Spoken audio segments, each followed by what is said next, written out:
نهج حياة جئنا تبصرة عن كل ضلال أعددنا بضع رسالات تحمل نورا للأجيال معنا نهج حياة جئنا تبصرة عن كل ضلال أعددنا بضع رسالات تحمل نورا للأجيال ولكي لا ننطفئ هلموا كي نحيي فينا الآمال نزرع.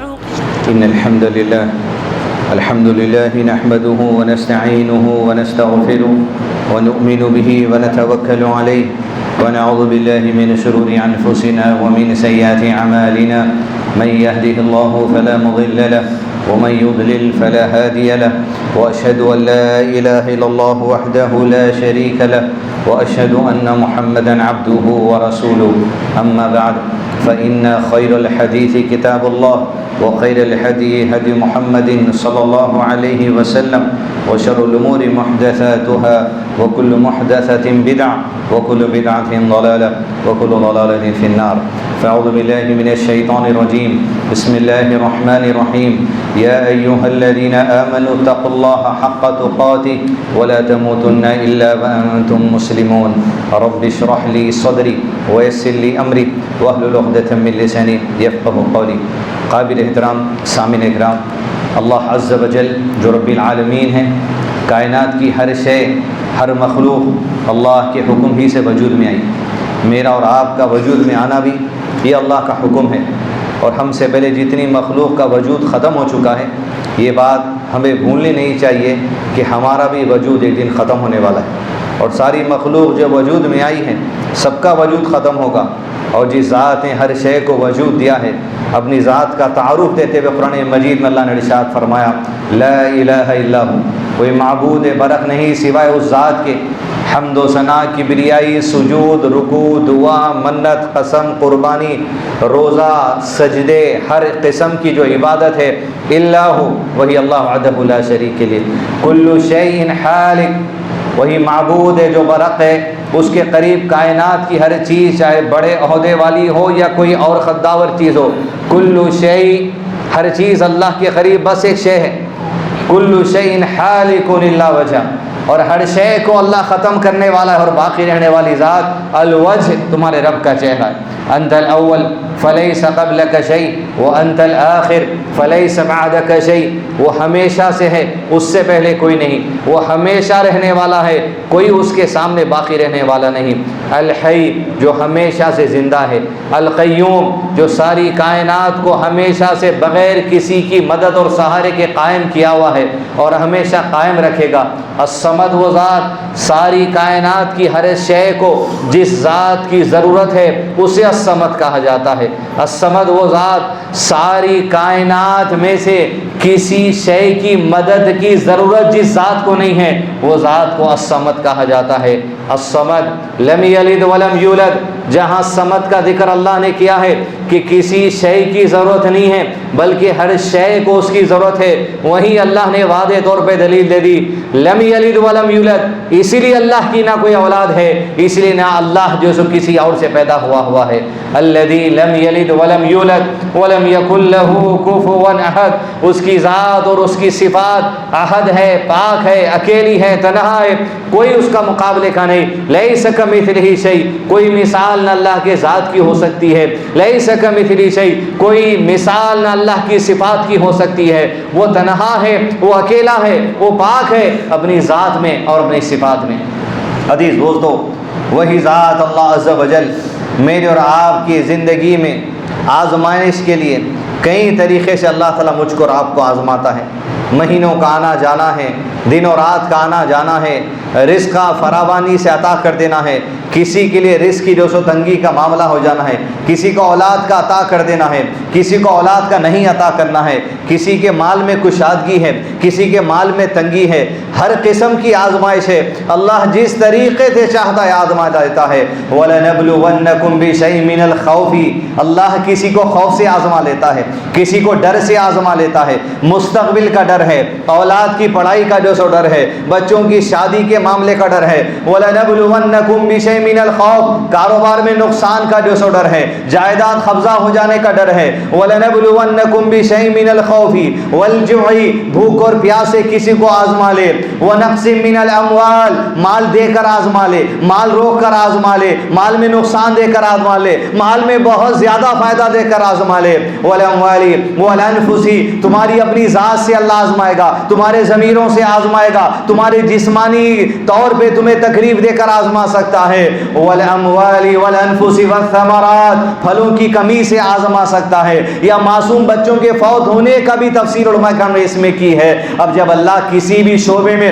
کسی بھی وقت میں، زندگی کے کسی حصے میں ہمیں آزما لے اور وہ آزمائش میں جو رب کی ہدایت اور توفیق سے کامیاب ہو جائے، وَبَشِّرِ الصَّابِرِينَ یہی صبر کرنے والے ہیں، انہی کو بشارت دے دی گئی ہے، الَّذِينَ إِذَا أَصَابَتْهُمْ مصیبہ کہ جب اللہ مصیبت میں ان کو آزمایا تھا، وہ کسی بھی قسم کی تھی، ان کی زندگی کے طریقے میں کسی طرح سے، کسی شعبے میں، چاہے مال سے ہوا کسی اور چیز سے، اللہ نے آزما لیا، وَبَشِّرِ الصَّابِرِينَ الَّذِينَ إِذَا أَصَابَتْهُمْ مصیبہ قَالُوا إِنَّا لِلَّهِ وَإِنَّا إِلَيْهِ راجعون کہ یہی ان کا ایمان کا معاملہ ہوتا ہے کہ یہ آزمائشوں میں اگر مر بھی جائیں گے تب بھی اگر مرنا ہے تو رب کی طرف ہی لوٹ کر چلے جانا ہے۔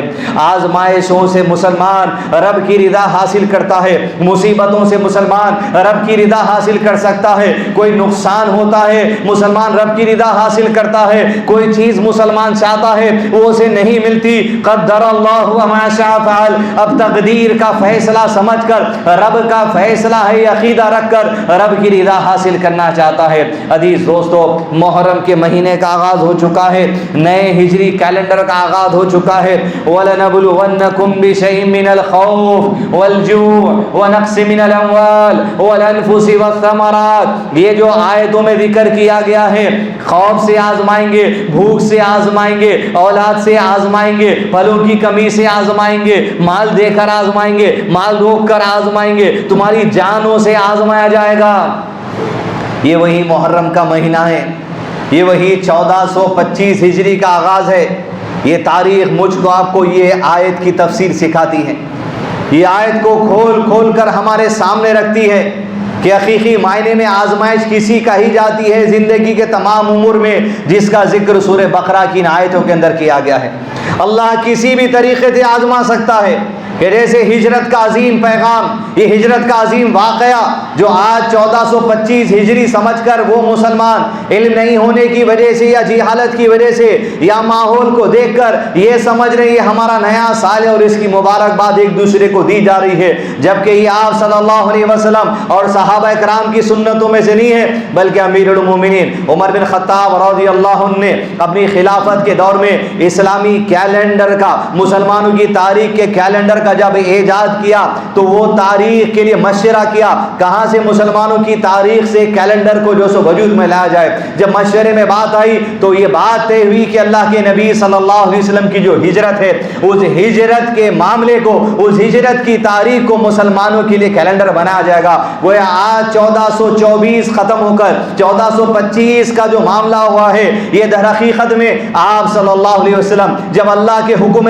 خاص سے بڑی قربانیوں کے ساتھ، بڑی آزمائشوں کے ساتھ ایک آزمائش کی طرف جب بڑھ رہے تھے، وہ بڑھ کر مکہ چھوڑ کر جب مدینہ شہر کو تشریف لے کر آئے تو آج 1424 سال تکمیل ہو چکے ہیں مکہ سے مدینہ میں داخلہ ہو کر، اور اس کا 1425ویں سال کا آغاز ہو چکا ہے۔ یہ عزیز دوستو، یہ ہجری کیلنڈر کا جو آغاز ہے، یہ 1425 کا جو آغاز ہے، یہ آنے والے سال اور آنے والی زندگی میں جو آزمائشیں کسی بھی طریقے سے ہو سکتی ہے، ان پر کس طرح ثابت قدم رہا جائے، اس کو کس طرح سینے سے لگایا جائے، اسے کس طرح تقدیر کا فیصلہ مانا جائے، اسے کس طرح اللہ کی رضا حاصل کی جائے، اللہ کے فیصلوں سے کس طرح خوش ہوا جائے، اللہ کے فیصلوں پر کس طرح صبر کیا جائے، حالات تنگ بھی ہو، حالات کشادہ بھی ہو، حالات اچھے بھی ہو، تب بھی دین پر کس طریقے سے قائم کیا جائے، صبر کی تفسیر کیا ہوتی ہے، ایک ایک چیز کھول کر آپ صلی اللہ علیہ وسلم کے اس مبارک سفر کو سیرت کی کتابوں میں رکھا گیا، عمر بن خطاب کا اتنا عظیم کارنامہ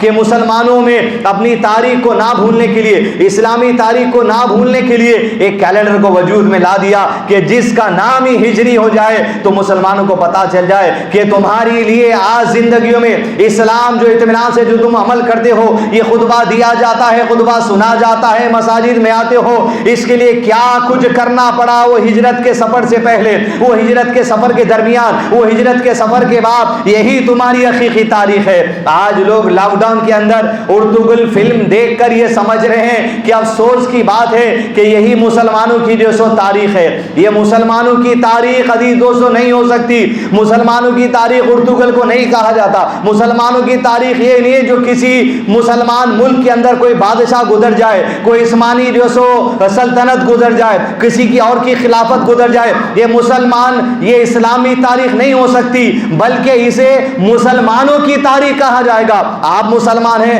ہم مسلمان ہیں، الحمدللہ آنے والے 100 سال کے بعد 2023 میں یہ مسلمانوں کی تاریخ کا معاملہ، تو یہ جو تاریخ ہے دنیا کے اندر آج 2023 میں ہم بحیثیت مسلمان زندگی گزار رہے ہیں۔ 100 سال کے بعد لوگ ہماری تاریخ پڑھیں گے تو لوگ کہیں گے اسلامی تاریخ ہے، نہیں۔ 2023 میں آج جو مسلمان زندگی گزار رہے ہیں مسلمانوں کی تاریخ ہوتی ہے۔ اسلامی تاریخ کیا ہے؟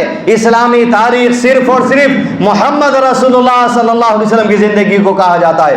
اسلامی تاریخ صرف صحابہ کرام کی زندگی کو کہا جاتا ہے۔ ہماری تاریخ اسلامی تاریخ نہیں ہے۔ ارے جس کی زندگی میں 4 وقت کی نماز ہے، جس کی زندگی میں 3 وقت کی نماز ہے، یہ اسلامی تاریخ ہوتی۔ جس کی زندگی میں بہنوں کا حق مار دینا ہے، یہ اسلامی تاریخ ہوتی۔ جس کی شادیوں میں ناچ گانا ہے، یہ اسلامی تاریخ ہوتی۔ اسلامی تاریخ وہ ہے جس کی زندگی قرآن اور سنت پر تھی۔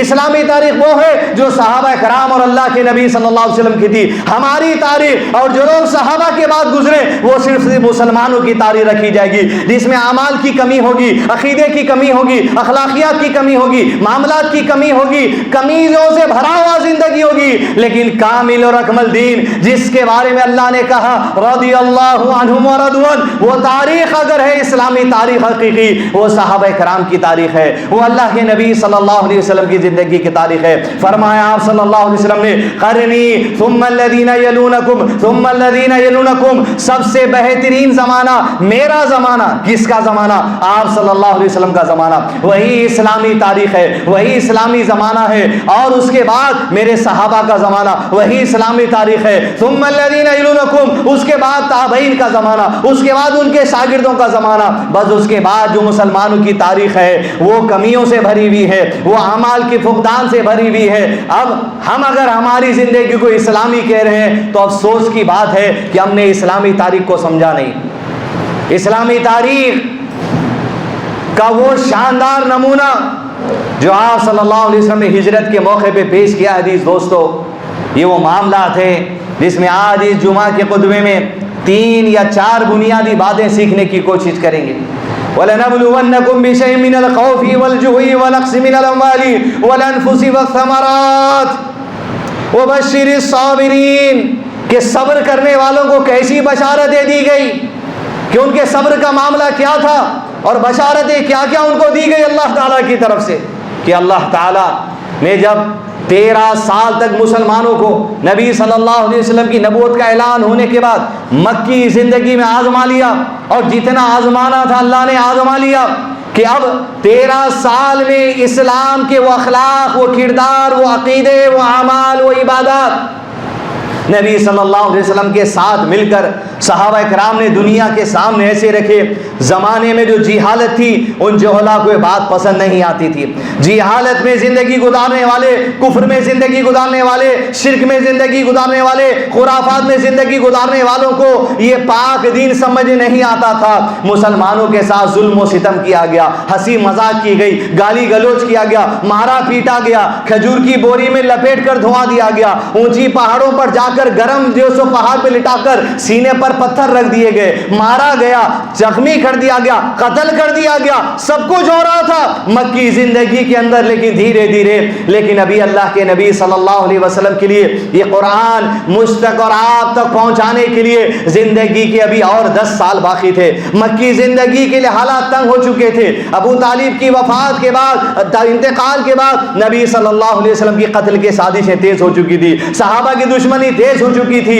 یہ معاملہ جب اللہ عز و جل نے مسلمانوں کے حالات کو دیکھا، اللہ نے مزید آزمائشوں میں مسلمانوں کو مبتلا کر دیا کہ ہم اگر یہ سمجھ رہے ہیں مکی زندگی بہت سخت حالات کی تھی، اس کے بعد مسلمانوں کو جو سو مدینے میں بھیجا دیا گیا، اکثر کئی لوگوں کو دیکھا گیا جو دین کی دعوت کا کام کرتے ہیں، یہ سمجھتے ہیں مثال دے کر کہ مکی دور تکلیفوں کا دور تھا، مدنی دور امن کا دور تھا۔ غلط بات ہے، غلط تصور ہے، سیرت پر گہرائی نہیں ہے، اسلامی تاریخ پر گہرائی نہیں ہے۔ بات یہ ہے مکی دور تو آزمائشوں کا تھا، لیکن مدنی دور میں جہاں آسانی دی گئی وہیں آزمائشیں اور بڑھا دی گئی ہیں، اس لیے کہ 13 سال کی مکی زندگی میں ایک بھی جنگ پیش نہیں ہوئی تھی، ایک بھی غزوہ نہیں ہوا تھا، ایک بھی سریہ نہیں ہوا تھا۔ یہی مکی زندگی سے منتقل ہو کر جب مدینہ جانے کا اللہ نے حکم دے دیا، ہجرت کو فرض کر دیا، یہی مدنی زندگی ہے جس میں داخلہ لیتے ہی مکے کے لوگوں نے چٹھی بھیجی اللہ کے نبی صلی اللہ علیہ وسلم کے نام پر، یہ کہہ کر کہ مسلمانوں کی جماعت اور اللہ کے نبی صلی اللہ علیہ وسلم کو مخاطب کیا، کہا تم کیا یہ سمجھ رہے ہو مکہ چھوڑ کر چلے گئے تو ہم تمہارا پیچھا چھوڑ دیں گے، مدینے میں گھس کر ستیہ ناش کر دیں گے؟ جب یہ پیغام آ گیا، یہی چٹھی آنے کے ٹھیک 1 سال کے بعد جنگ بدر پیش ہوئی، یہی چٹھی آنے کے بعد دوسرے سال جنگ احد پیش ہوئی، یہی چٹھی آنے کے تیسرے سال کے بعد جنگ احزاب پیش ہوئی، یہی چٹھی آنے کے چند اور سال کے بعد معرکہ مطا پیش ہوا، یہی چٹھی آنے کے چند سال کے بعد مکہ فتح کرنے کے لیے جانا گیا، یہی چٹھی آنے کے چند سال کے بعد روم کی 2 لاکھ کی فوج سے مسلمانوں کی جماعت کو بھیڑنا پڑا۔ یہ سب کچھ مکی زندگی میں نہیں تھا، یہ آزمائشوں کے دروازے جو وسیع صحابہ کرام پر کھول دیے گئے تھے، یہ مدنی زندگی کی باتیں ہیں۔ اگر ہم یہ سمجھ رہے ہیں مکی زندگی مشکلات کا مرحلہ تھا، مدنی زندگی آسانی کا مرحلہ ہے، مدنی زندگی میں آسانی ہوئی، احکامات نافذ ہوئے، دین پر عمل کیا گیا، دین کو لوگوں تک پہنچایا گیا، تو یہاں پر آزمائشوں کے دروازے بھی مکی زندگی سے زیادہ کھول دیے گئے۔ اور یہ آزمائشوں میں جب صحابہ کو رکھا گیا، وقت یہ نہیں ہے کہ آپ کو مدنی زندگی سنا دوں، لیکن مدنی زندگی کا تذکرہ اللہ تعالیٰ جو آزمائشوں کے بعد ہمارے سامنے کرتے ہیں۔ سورہ حجرات کی آیت نمبر 3 میں ان الذين يغضون اصواتهم عند رسول الله اولئك الذين امتحن الله قلوبهم للتقوى لهم مغفرة واجر عظيم، کہ اللہ ذکر کرتا ہے ان تمام صحابہ کرام کے بارے میں، لم تہن اللہ،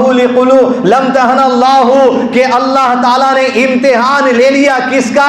ان کے دلوں میں جو تقوی ہے، جو ایمان ہے، جو بھروسہ ہے، جو توکل ہے رب کی ذات پہ، اللہ نے زبردست آزما لیا۔ لہم مغفرۃ واجر عظیم، آزمانے کے بعد اللہ راضی ہونے کے ساتھ ان کے مغفرت اور اجر عظیم کا جو سو اعلان بھی کر دیتا ہے۔ لہم مغفرۃ واجر عظیم۔ مدنی زندگی میں بدر ہی سنائے تو آپ کو کم سے کم 1 گھنٹہ دینا پڑے گا، احد سنے تو 1 گھنٹہ دینا پڑے گا، احزاب سننے کے لیے آدھا گھنٹہ دینا پڑے گا، جمعے کے خطبے میں ادھر نہیں جا رہے ہم۔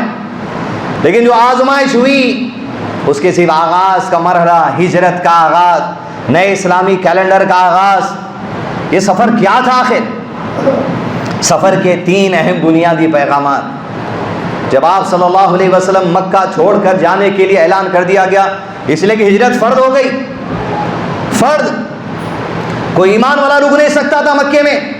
آج میں اور آپ شادی کے رخوں میں لکھا لیتے 1425 ہجری، یہ معمولی بات نہیں ہے ہجری۔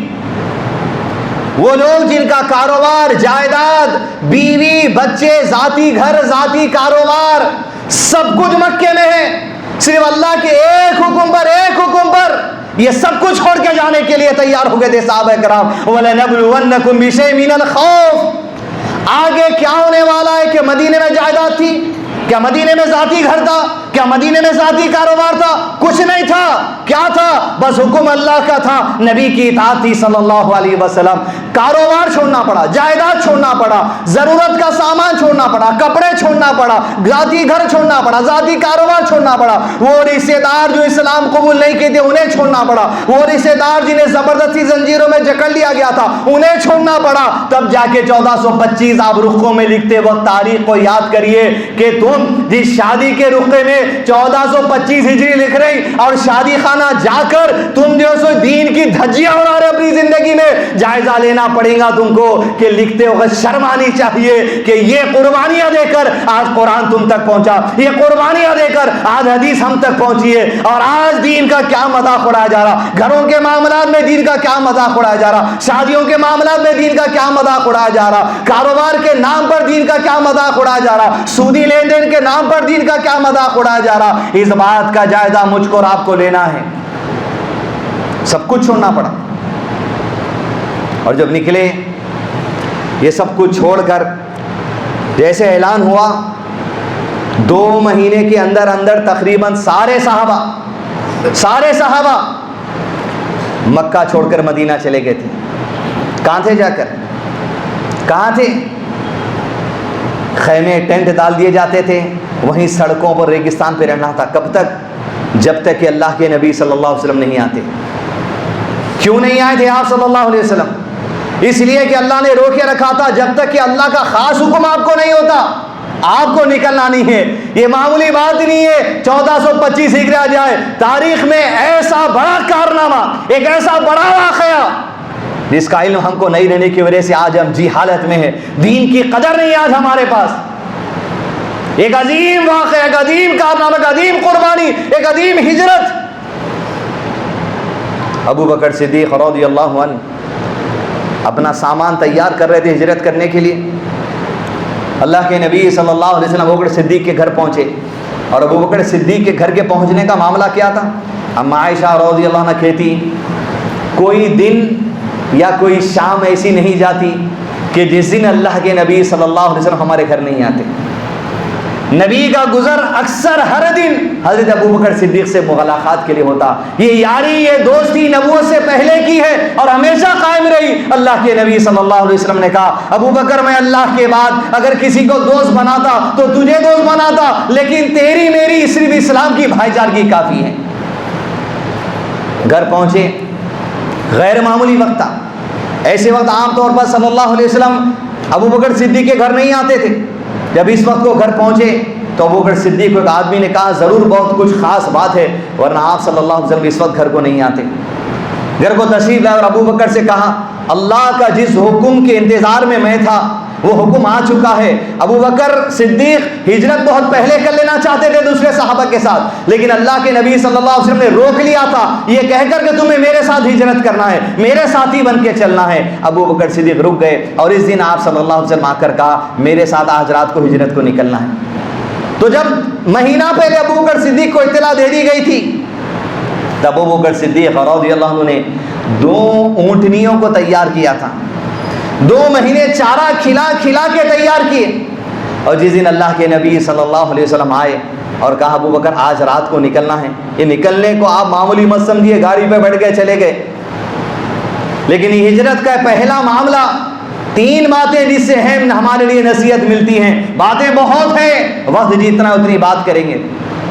ابو بکر صدیق کے پاس جب آپ صلی اللہ علیہ وسلم کہا اللہ کے نبی صلی اللہ علیہ وسلم میرے والد آپ پر قربان, میرا باپ آپ پر قربان, یہ 2 اونٹنیوں میں سے میری گزارش ہے آپ 1 اونٹنی لے لیجیے ہجرت کے سفر کے لیے. ہجرت کا آغاز ہو رہا, 13 سال کی محنت مکے سے نکل کے مدینہ جا چلی گئی. یہ دونوں بھی تیاری میں ہیں, لیکن حالات دنیا میں کچھ بھی ہو جائے لیکن امانت داری اور تقوی یہ اللہ کے نبی صلی اللہ علیہ وسلم کسی لمحہ نہیں چھوڑتے تھے. کہ ابو بکر ضرور قبول کروں گا تیری اونٹنی, لیکن یاد رکھنا پیسے دے کر تیری اونٹنی کو قبول کروں گا, پیسوں سے خرید کر تیری اونٹنی کو قبول کروں گا. حدیث دوستو ہجرت کا آغاز ہو رہا, حالات کا آپ تصور اس وقت کر سکتے جب آپ سیرت پڑھیں یا سنیں تفصیلی انداز میں. ایک طرف یہ ارے جیسا تیسا معاملہ ہے لے لو, حالات یہ نہیں ہے، لیکن کہا ابو بکر نہیں، میں خرید کر لوں گا۔ آج مسلم معاشرے میں معاملہ کیا ہے؟ کیا معاملہ ہے؟ کرایہ دار ہے تو قبضہ کر کے بیٹھے ہوا ہے، مکاندار سالوں سے پریشان ہیں، دکان ہے تو دکان کو قبضہ کر کے بیٹھے ہوئے ہیں، فلیٹ لیے تو فلیٹ قبضہ کر کے بیٹھے ہوئے ہیں۔ اور تعجب کی بات یہ ہے، ایسے مساجد کو بھی میں جانتا ہوں جن مساجد کی ملکی دکان کیسے کو لوگ مسلمان قبضہ کر کے بیٹھے ہوئے۔ ہجرت کا آغاز ہو رہا صلی اللہ علیہ وسلم کے لیے، ایک تاریخ لکھی جا رہی، ایک عظیم پیغام لکھا جا رہا دنیا کے اندر، لیکن آپ کہتے ہیں میں خرید کے لوں گا۔ آج مسلمان کے مال کو لوٹنے پہ تلا ہوا ہے، چوری کرنے پہ تلا ہوا ہے، ڈاکہ ڈالنے پہ تلا ہوا ہے، غبن کر لینے پہ تلا ہوا ہے، قبضہ کر لینے پہ تلا ہوا ہے، اور مزاج کیا بنے ہوا ہے؟ ہر چیز فری کی ہونا۔ حکومت کچھ بانٹی، پیسے والا ہے مگر لائن میں ٹھہرے ہوا انہیں اسکیم لینے کے واسطے، خاص طور پہ وائٹ راشن کارڈ بنا دے، یہ بنائے تو یہ فری میں ملتا، حالانکہ گھر دیکھے تو جا کے 2 لاکھ 6 لاکھ 8 لاکھ کا جو تو گھر بنایا ہوا ہے، شادی خانہ ہی 1.5-2 لاکھ کا لے رہا، مگر پھر بھیک مانگنے ٹھہرے ہوئے لائن میں۔ شادی کی اسکیم مل رہی، وہاں شادی کا کھا جاؤ، وہاں اسکیم مل رہی، وہاں کھا جاؤ، اسکول میں بچوں کو پڑھا رہے ڈسکاؤنٹ، تھوڑا اور، مدرسہ کا ہی دکھ رہا فری کا، تھوڑا اور۔ اب حکومت، کل ایک عالم صاحب سے ملاقات ہوئی ہے، حکومت اپنے اسکولوں میں فری تعلیم دے دی، اب معاملہ کیا ہوگا؟ مدرسوں میں پڑھنے والے بچوں کی تعداد کم ہو گئی، کیوں؟ وہاں کھانا بھی مل رہا، وہاں پیسے بھی مل رہے ہیں، وہاں بیاج بھی مل رہا، وہاں کتابوں میں مل رہے ہیں، وہاں حکومت کا سرٹیفکیٹ بھی مل رہا، مدرسے میں اللہ کی کتاب مل رہی تھی، مدرسے میں سنت مل رہی تھی، مگر کیوں آ رہے تھے اب تک؟ اس وجہ سے آ رہے تھے فری کا مل رہا تھا، تھوڑی دال گورنمنٹ کے اسکول میں اچھی مل گئی، آپ مدرسوں کو چھوڑ کے ادھر چلے گئے۔ سمجھ رہے لیول اپنا کیا ہے؟ جہاں مل رہا کھا جاؤ۔ یہ بھکاری قوم نہیں ہو سکتی آپ صلی اللہ علیہ وسلم کی، یہ خوددار قوم ہے، قدموں پہ کھڑنے والی قوم ہے، اوپر کا ہاتھ رکھنے والی قوم ہے، زکات دینے والی قوم ہے، صدقہ دینے والی قوم ہے، بانٹنے والی قوم ہے، لٹانے والی قوم ہے، مگر آج لوٹنے والے ہم بن گئے، کھا جانے والے ہم بن گئے۔ ہر جگہ ڈسکاؤنٹ کا مال ہونا، دین کی بڑائی ڈسکاؤنٹ پہ ہونا، اسکول کی بڑائی ڈسکاؤنٹ پہ ہونا، شادی ڈسکاؤنٹ پہ ہونا، ہر اسکیم ڈسکاؤنٹ ہونا، لاؤ۔ ایک اونٹنی لیو بولے تو بولے اللہ کے نبی صلی اللہ علیہ وسلم خرید کر لوں گا ابو بکر۔ زمانے کو پیغام جائے گا، قیامت تک پیغام جائے گا، یہ تاریخ کے پنوں میں لکھا جانے والا وہ ہے جو ہر مسلمان اپنے رخوں میں بھی لکھے گا۔ 1425 ہجری کو ان کی بچی اور بچے کا نکاح طے ہوا ہے۔ یہ تاریخ آپ نے رقم ادا کی، رات کا وقت تھا، پلان کیا گیا کہ رات میں نکلیں گے۔ یہ محرم جو شروع ہوا، ہجری جو شروع ہوئی، اس کی یہی تاریخ۔ آپ صلی اللہ علیہ وسلم ابو بکر صدیق کو کہتے ہیں رات کے وقت آؤں گا، اور مدینہ نہیں نکلیں گے ڈائریکٹ، مکے کے قریب کے علاقے میں غار تھا جسے غار ثور کہا جاتا ہے، کہا وہاں رکنا ہے 3 راتیں، اس کے بعد نکلنا ہے۔ نبی صلی اللہ علیہ وسلم کی ہجرت کے سفر کو آپ شروع کا حصہ خالی اسٹڈی کر کے دیکھیے، جو کام کرتے زبردست پلاننگ کے ساتھ کرتے، سسٹمیٹک کرتے، حول ہیبت تجربہ نہیں، کچھ نہیں، ہر چیز کرنے چلے جا رہے، یہ نیا تھا آپ صلی اللہ علیہ وسلم کے بعد۔ سسٹم، پلاننگ، پرفیکشن کے ساتھ کام ہوا کرتا تھا آپ صلی اللہ علیہ وسلم کا۔ کیا پلان ہوا؟ 3 دن غار ثور، کیوں کہ جس رات کو آپ صلی اللہ علیہ وسلم نکلنے والے تھے وہی رات تھی جب مشرکین مکہ نے اعلان کر دیا تھا کہ نبی صلی اللہ علیہ وسلم کو جو زندہ ہے مردہ پکڑ کر لائے گا، 100 سرخ اونٹ دیے جائیں گے اس آدمی کو۔ اب پتا تھا ہجرت کے سفر کو نکلیں گے، 2 لوگ ہیں نکلنے والے، لیکن راستے میں پیچھا ہوگا، لہذا غار ثور میں 3 دن جو سو رکیں گے، جب دشمن ہار جائے گا ڈھونڈتے ڈھونڈتے تب نکلیں گے، نکل کر راستے میں ہم جائیں گے۔ گھر سے نکلے اور آپ صلی اللہ علیہ وسلم جیسے گھر کا دروازہ کھولتے ہیں شام کے وقت، دیکھتے ہیں مشرکین مکہ کے نوجوان ہیں جو ننگی تلواریں لیے ہوئے آپ کے گھر کی چوکھٹ کے باہر بیٹھے ہیں، کیونکہ پلان ہو گیا تھا آج رات ختم کر دینا ہے۔ ساری مکے کی محنت مدینے میں ہے، نبی ان کے ادھر ہے، نبی کو یہاں ختم کر دو، وہ لوگ مدینے کے رہے نہ مکے کے رہتے، اسلام ختم ہو جائے گا، یہ پلان کیا گیا۔ دیش سے باہر نکلے، اللہ کے نبی صلی اللہ علیہ وسلم نے چند مٹی کے کنکر اپنے ہاتھ میں لیے، وَجَعَلْنَا مِن بَيْنِ أَيْدِيهِمْ سَدًّا وَمِنْ خَلْفِهِمْ سَدًّا فَأَغْشَيْنَاهُمْ فَهُمْ لَا يُبْصِرُونَ۔ اللہ ان کی آنکھوں کے سامنے پردہ پیدا کر دیا، اللہ ان کی آنکھوں کے پیچھے پردہ پیدا کر دیا، ان کے سروں پہ مٹی ڈالتے ہوئے اللہ کے نبی صلی اللہ علیہ وسلم یہ آیت پڑھتے ہوئے ان کی آنکھوں کے سامنے سے نکلے۔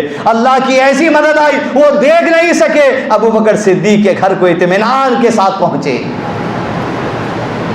جب مدد اللہ کی آتی عزیز ہو تو ہجرت کا عظیم سفر، یہ پہلی مدد، دو عظیم مدد اللہ کی، دیکھو مایوسی چھوڑ دینا، ایسی مدد، ایسا جو سو عظیم پیغام اللہ کی طرف سے قیامت تک آنے والے مسلمانوں کو دیا گیا۔ جب نکلے آپ صلی اللہ علیہ وسلم ابو بکر صدیق کے گھر پہنچے، پانی کا مشغیزہ تیار کر دیا گیا تھا، کھانے کے لیے سامان تیار کر دیا گیا تھا، اور اللہ کا نام لے کر ابو بکر صدیق کے گھر کے پیچھے کے دروازے سے کود کر آپ صلی اللہ علیہ وسلم ابو بکر صدیق غار ثور کی طرف گئے۔ ان اونٹنیوں کو دو نہیں لے کر گئے، غار ثور کو یوں ہی نکلا گیا، پلاننگ، سسٹم، پرفیکشن۔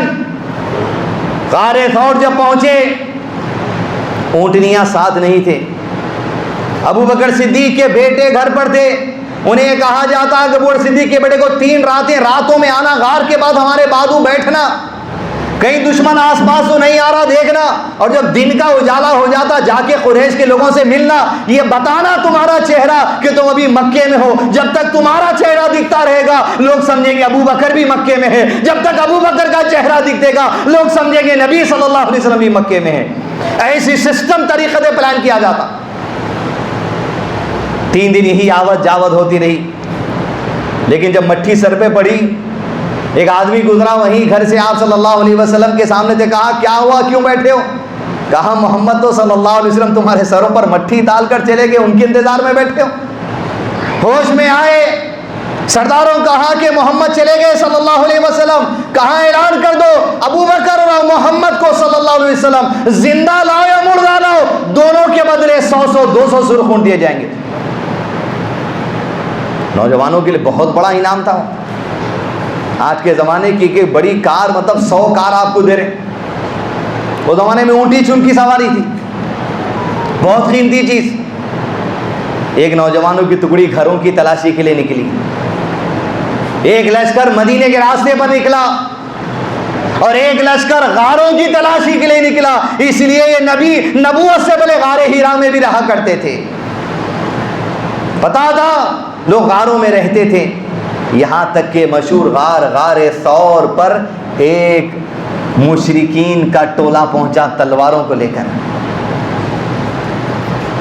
آپ صلی اللہ علیہ وسلم غار میں، ابو بکر صدیق غار میں، غار کے اوپر والے حصے میں لوگوں کے قدموں کی آہٹ محسوس ہوئی۔ ابو بکر صدیق نے آنکھیں باہر نکال کر دیکھی تو اندر آ کر کہا اللہ کے نبی صلی اللہ علیہ وسلم، مشرکین مکہ اگر اپنی آنکھوں سے صرف ایک مرتبہ اپنے جوتے کو بھی دیکھ لیں غلطی سے، ان کے جوتوں کو دیکھنے پر ہمارے اوپر ان کی نظر پڑ جائے گی۔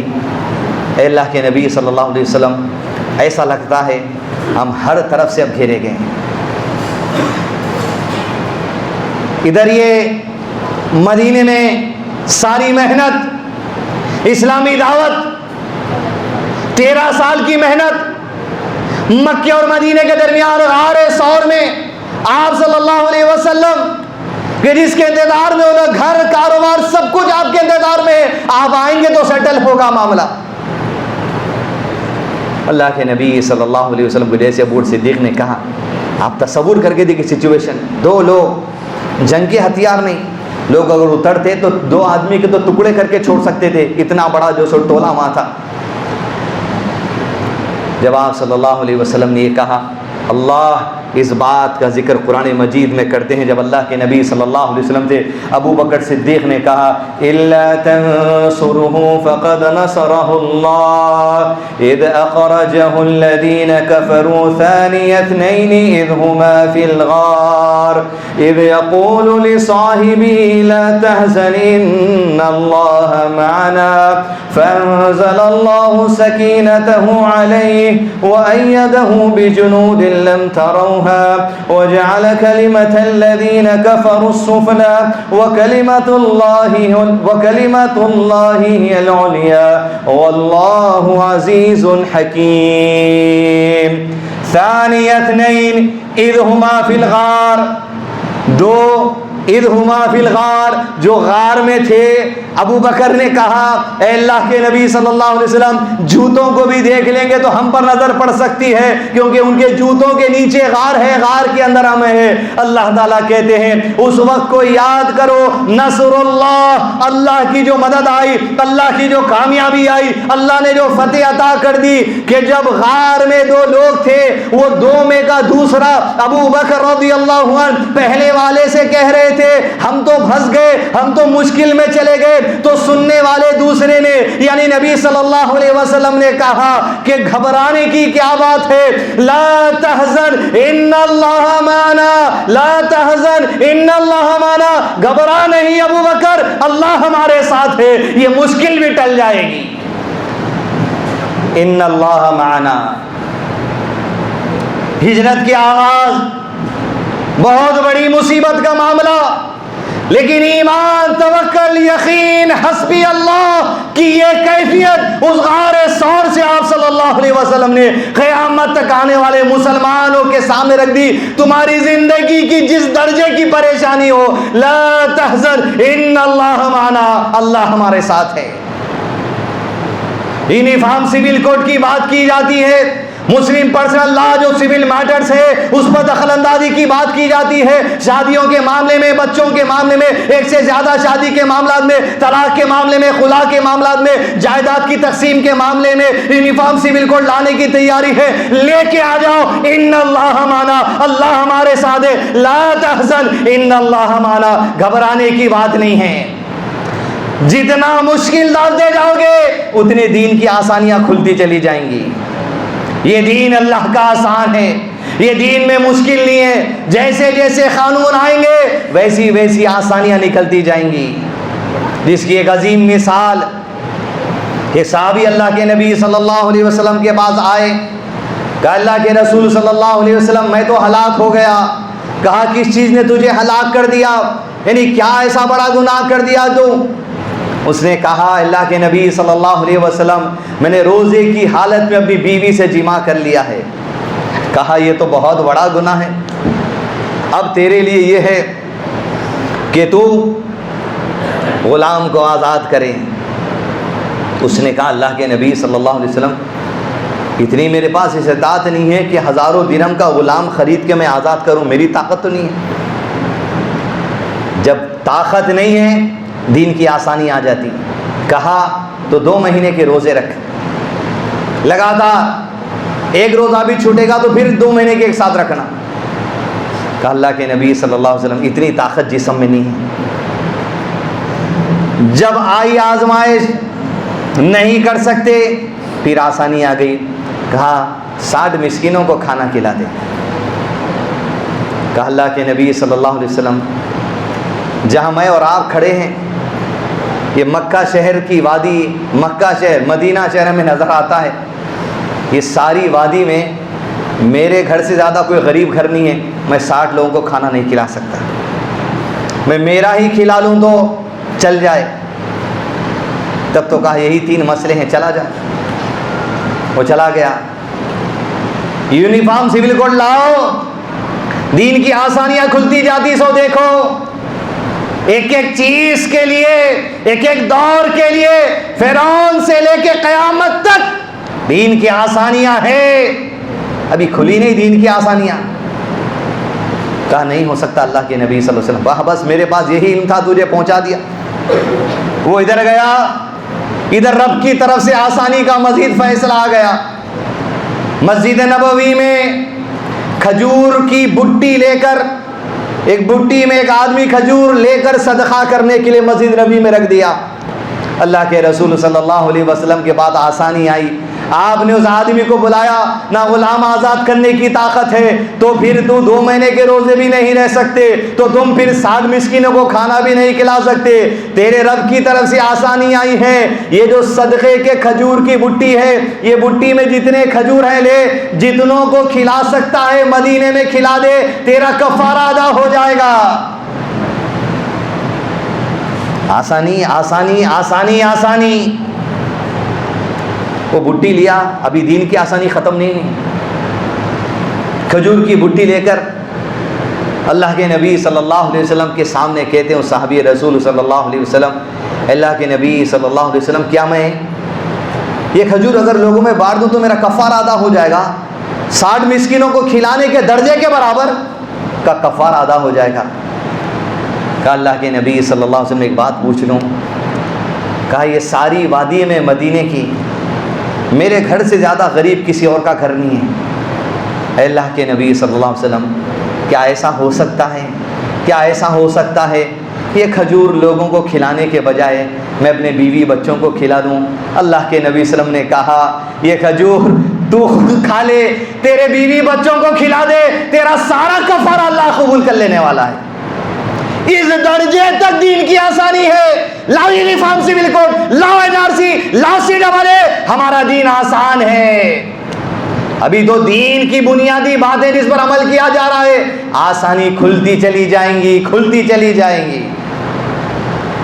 عزیز دوستو، یہ اللہ کا دین آسان، یہ اللہ کا دین انتہائی آسان، پھر اس کی راتیں بھی دن کی طرح روشن ہے۔ اللہ کے نبی صلی اللہ علیہ وسلم نے کہا لا تحزن ان اللہ معنا، گھبرانے کی بات نہیں ہے، اللہ عز و جل ہمارے ساتھ ہے۔ اب مدد کیسی آتی دیکھیے آپ، ان میں سے نکلیں گے۔ 3 دن کے بعد وہ 2 اونٹنیاں آئیں، کون لے کر آیا؟ ایک آدمی لے کر آیا جو قریش ہی میں سے تھا، کافر تھا۔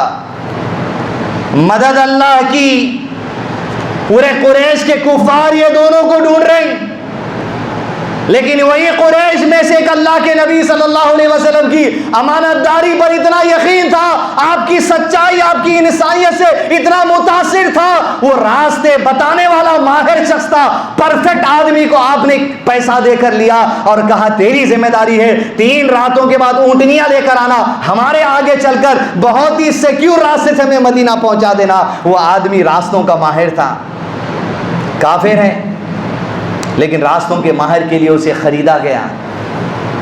اور پہلی بات یہ عزیز دوستو، مسلمانوں کی امانت داری سے اتنے متاثر تھے غیر مسلم کہ اللہ کے نبی صلی اللہ علیہ وسلم کی اس بات کو رازداری میں رکھنے کے لیے تیار ہو گیا۔ پورے دشمن اسلام پیچھے اور اس کے دل میں اللہ تعالیٰ جو ہے محبت ڈال دی ہے، کہا میں راستہ بتاؤں گا اور یہ بات امانت داری میں رکھوں گا۔ آج کتنے غیر مسلم ایسے ہیں جس کے قریب ہماری امانت داری کی جو اہمیت ہے، کیونکہ فلموں میں جو بتائے کالی تعویذ، ٹوپی، چاقو سب مسلمانوں کو بتائیں، لوکل میں بھی ویسی 2-4 مل گئے، فلموں میں بھی ویسی 2-4 مل گئے، کشمیر فائلز بول کے بتا دیے، 2-4 ایسے بتا دیے مسلمانوں کو بدنام کرنے، کچھ نکل جاتے بھی ایسے۔ آج ہم غیر مسلموں کے سامنے عزیز دوستو وہ انسانیت کا معاملہ نہیں رکھ سک رہے۔ یہی ہجرت کا موقع ہے، حضرت علی کو روکا گیا تھا، ابھی ہجرت نہیں کرنے دیا گیا۔ اللہ کے نبی صلی اللہ علیہ وسلم چلے گئے، ابو بکر صدیق چلے گئے، حضرت علی کو کہا کیا تم نہیں آنا؟ وجہ کیا تھی؟ وجہ یہ تھی کہ اللہ کے نبی صلی اللہ علیہ وسلم کے بعد کفار اور مشرکین اپنی امانتیں لا کر رکھاتے تھے۔ علی سے کہا یا رضی اللہ عنہ میری ہجرت کے بعد مشرکین کی امانتیں لوٹا کر مدینہ ہجرت کر کے آنا۔ اتنا بھروسہ مسلمانوں پر اس زمانے کے لوگوں کا تھا۔ تبھی یہی انسانیت تھی آپ صلی اللہ علیہ وسلم کی, یہی اخلاق تھی آپ صلی اللہ علیہ وسلم کے. جب صفا پہاڑی پر کھڑے ہو کر آپ نے دعوت دی, سب سے پہلی مرتبہ لوگوں سے پوچھا, اگر میں تم سے کہوں یہ صفا پہاڑی کے پیچھے ایک بڑا لشکر ہے جو مکے پہ حملہ کرنے والا ہے, کیا میری بات کا اقرار کرو گے؟ مشرکین نے اپنی زبان سے کہا, اے محمد صلی اللہ علیہ وسلم, ہم نے کبھی زندگی میں آج تک تمہاری زبان سے جھوٹ کا تجربہ نہیں کیا ہے, تم کہتے ہو تو سچی بات ہوگی. صادق اور امین کون کہتے تھے؟ ایمان لانے والے نہیں, کفار کہتے تھے. ایمان لانے والوں کا تو ایمان ہی تھا صادق اور امین ہے, گواہی دینے والے کفار تھے. 3 دن کی راتوں کے بعد راستوں کا ماہر 2 اونٹنیوں کے ساتھ پہنچا اور آپ صلی اللہ علیہ وسلم سفر کا آغاز کی. دشمن تھک گیا تھا, یہ سمجھ گیا تھا اب اللہ کے نبی صلی اللہ علیہ وسلم مدینہ چلے گئے. اب مدینے کو تو نہیں آ سکتے تھے, وہاں دین کی حکومت نہیں تھی, وہاں کے لوگ سامنا کرتے تھے, پھر الگ تاریخ ہے.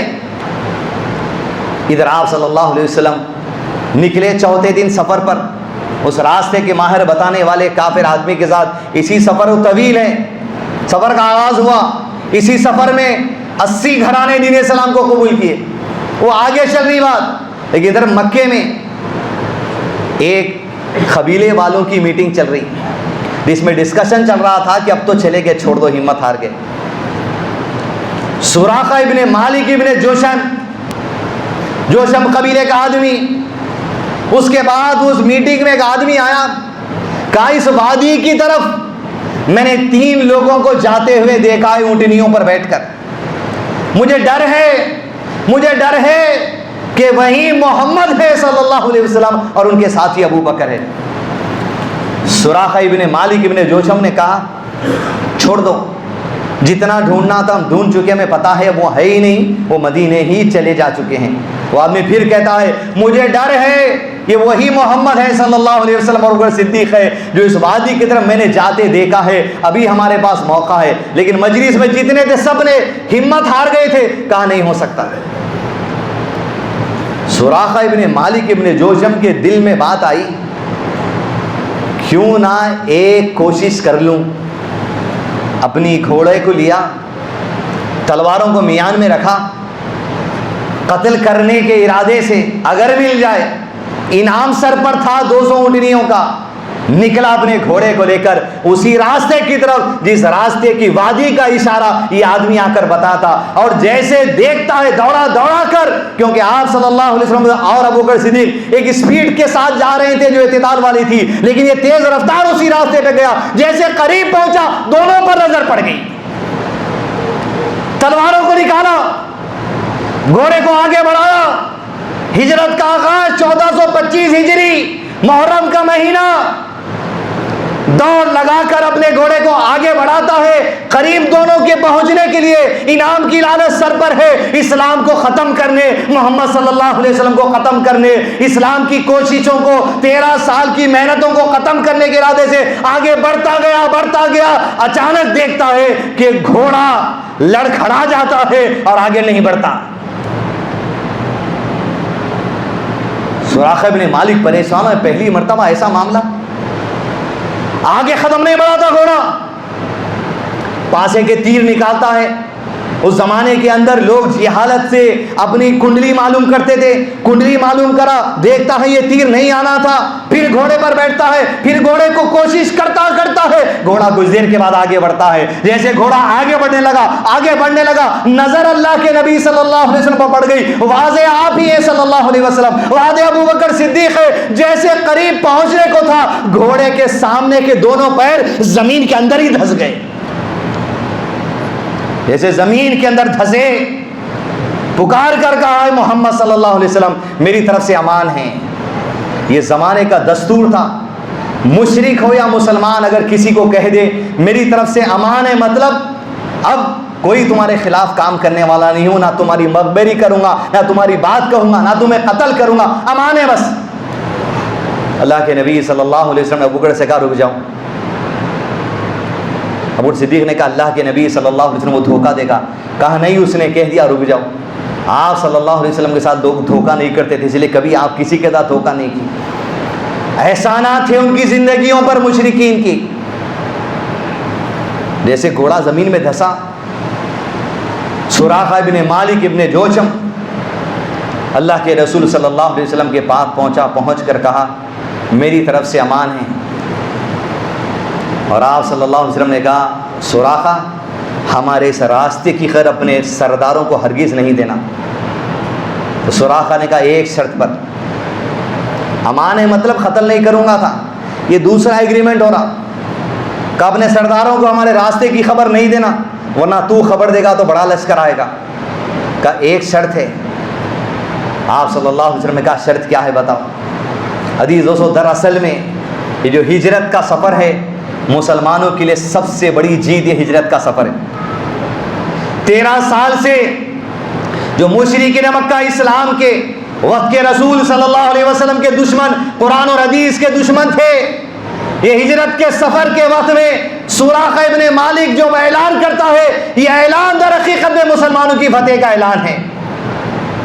سراقہ کہتا ہے کہ اللہ کے نبی صلی اللہ علیہ وسلم سے کہ جس وقت میرے گھوڑے کے دونوں سامنے کے پیر گھٹنوں تک زمین میں دھس گئے، اسی وقت میرے دل میں یہ خیال آ گیا یقیناً محمد کا دین سچا ہے صلی اللہ علیہ وسلم، یہ مدد صرف اللہ کی ہے، ورنہ سالوں سے ہم گھوڑا چلاتے ہیں، کبھی ہماری زندگی میں گھوڑے کے پیر زمین میں نہیں دھسے۔ میں ضرور آپ کی خبر کسی کو نہیں دوں گا، لیکن میری ایک شرط ہے۔ عزیزو، تو شرط اگر آپ کی سیرت پر نظر ہے، اگر آپ کی مدنی زندگی پر نظر ہے، یقیناً ایمان کو تازہ کرنے والی بات ہے کہ سراقہ ابن مالک ابن جوشم کرتا ہے مجھے اب پتہ ہے، مجھے اب پتہ ہے کہ اللہ آپ کو فتح دے گا، یقیناً آپ لوگ طاقتور ہوں گے، دین غالب ہوگا، اور یقیناً آنے والے کچھ ہی سال میں آپ مکہ فتح کرنے آئیں گے۔ جس مکے سے نکالا جا رہا مدینہ پہنچے نہیں، راستے میں کہہ رہا ہے آپ لوگ آئیں گے، اور جس دن پلٹ کر مدینہ آنا محمد صلی اللہ علیہ وسلم، یہی میری شرط ہے، جب حملہ کرو گے سراقہ ابن مالک کے گھر والوں کو امان آج ہی لکھ کر دے دو۔ اللہ اکبر۔ 8 سال کے بعد حملہ ہوا، 8 ہجری میں سراقہ ابن مالک ہجرت کے سفر میں لکھا لیا۔ آپ صلی اللہ علیہ وسلم نے کہا حضرت فضل سے لکھ کر دے دو، سراقہ کے لیے امان ہے، 8 سال کے بعد کون آنے والا ہے۔ کسے پتا تھا بدر ہوگی، احد ہوگی، احزاب ہوگا، مار کے متا ہوگا، اور 8ویں سال فتح مکہ کے لیے آئیں گے، لیکن ان کو اندازہ تھا یہ محمد صلی اللہ علیہ وسلم کا دین ہے۔ یہ گھوڑے کے قدم دھسنا جب اللہ نے یہاں روک لیا تو مشرکین مکہ کی کیا اوقات اس دین کو روکے، اس قرآن کو روکے، اس سنت کو روکے، اس نبی کو روکے، اس نبی کے چاہنے والوں کو روکے۔ دین غالب ہو کر رہے گا۔ سراقہ ابن مالک کو امان لکھ کر دے دی گئی، اور آپ نکلے، آپ صلی اللہ علیہ وسلم مدینے کی طرف قباء کو پہنچے۔ 10 دن قباء میں رہے، مسجد قباء تعمیر کی، اس کے بعد مدینے میں جتنے صحابہ انتظار میں تھے، روزانہ صبح دوپہر کا وقت ہوتا اور آپ صلی اللہ علیہ وسلم تک دیکھتے، جب چلچلاتی دھوپ ہوتی سمجھتے اب آپ صلی اللہ علیہ وسلم نہیں آئیں گے، صبح خیموں میں چلے جاتے، نہ گھر تھا، نہ کاروبار، نہ جائیداد، کچھ نہیں۔ جب نبی صلی اللہ علیہ وسلم آئیں گے تو مدینے میں سیٹ کرنے والے تھے چیزوں کو انصار کے ساتھ، جائیداد دینے والے تھے، گھر دلانے والے تھے، سب کچھ تھا۔ ایک دن دوپہر کا وقت ایک یہودی اپنے گھر کے بعد ایک چھوٹا سا ٹیلا تھا، اس ٹیلے پر چڑھتا ہے، اور جو قباء سے راستہ مدینے کی طرف آ رہا تھا اس راستے پہ نظر پڑتی ہے سفید کپڑوں میں کچھ لوگ ہیں، 2 یا 3 یا کچھ اور قباء سے لوگ غالباً جڑ گئے، وہ مدینے کی طرف آ رہے ہیں۔ دیکھتا رہا کہیں یہی لوگ تو نہیں جس کے انتظار میں یہ مسلمان روزانہ تھے، مکے سے آ کے بیٹھے ہوئے ہیں 2 مہینے سے۔ انتظار کیا قریب آنے کا۔ جب قریب آئے، تورات اور انجیل میں جو اللہ کے نبی صلی اللہ علیہ وسلم کی صفات بیان کی گئی تھی، کبھی نہیں دیکھا تھا آج سے پہلے، پکار کر کہا اے عرب کے لوگوں، یہ رہے محمد صلی اللہ علیہ وسلم، یہ رہا تمہارا نصیب، آ گئے مدینہ جس کے انتظار میں تم تھے۔ جیسے خوشخبری ملی، خیموں سے نکلے بچے، چھوٹے بچیاں نکل کر اللہ کے نبی صلی اللہ علیہ وسلم کے استقبال میں آپ کی اونٹنی قصوہ کی نکیل پکڑ لیتے۔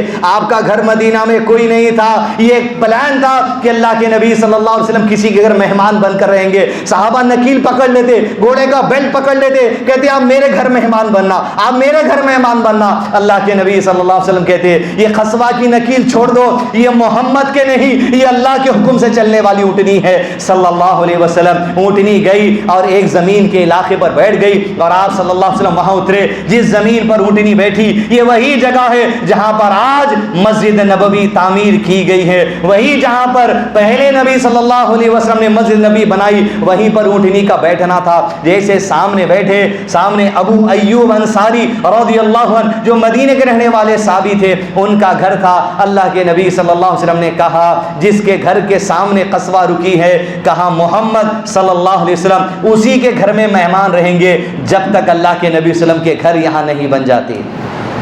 یہ جو اب قصوہ سے اترے، یہ جو قصوہ بیٹھی، اس کے لیے 1424 سال آج مکمل ہو گئے۔ 1425واں سال شروع ہوا، آگے کیا ہے؟ کبھی اگر موقع ملے گا مکمل سیرت النبی صلی اللہ علیہ وسلم کڑپا میں سنانے کا، پوری تاریخ انشاءاللہ آپ کو جو سنانے کی کوشش کریں گے انشاءاللہ۔ یہاں سے ہجرت کا آغاز۔ عزیز دوستوں، بہت عظیم واقعہ، بہت بڑا واقعہ۔ 2-3 چیدہ باتوں سے کچھ پیغام لیں اپنے ایمان کا، میں بھی اور آپ بھی جائزہ لیں۔ وصلی اللہ علی نبینا محمد وعلی آلہ وصحبہ وسلم تسلیما کثیرا۔